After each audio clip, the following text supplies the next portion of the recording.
La première situation concerne 2 cas de falsification des documents fonciers. Primo, par Ngakoso Mwala Selom, ancien prestataire aux affaires foncières, qui aurait tronqué les signatures sur des faux papiers, notamment celle de Madame Mola, agent du cadastre. Généraux, officiers, supérieurs, tout ça, sont tombés dans sa nasse. Malheureusement, croyant qu'il était un vrai foncier, parce qu'il s'agit de quelqu'un, un ancien cadre du cadastre, que le ministre Mabiala avait écarté. Quand le ministre est arrivé, il y avait beaucoup de prestataires qu'il avait mis de côté. Et parmi ces prestataires, y compris celui-ci. Et celui-ci a donc créé un bureau personnel, un bureau du cadastre privé, où il recevait, ou dans son bureau.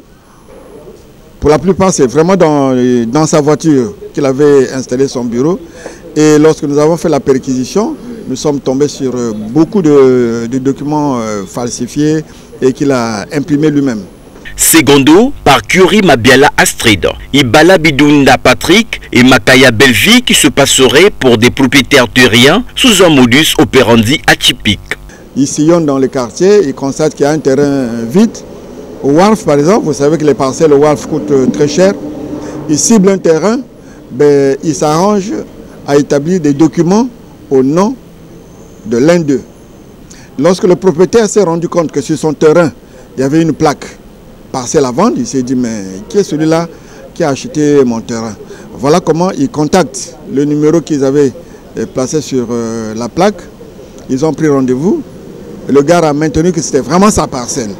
La deuxième situation pourrait être considérée quant à elle comme de l'arnaque perpétrée par un soi-disant magicien nommé Anzwana Enoch, travaillant avec un serpent qui loge dans un cercueil à l'endroit d'un jeune étudiant qui l'a consulté pour avoir un portefeuille magique.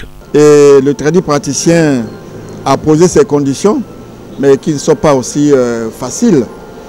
Ces conditions consistaient pour lui de ne pas faire pipi, de ne pas faire caca cette nuit-là, avant que le lendemain, il se retrouve pour faire le vrai travail.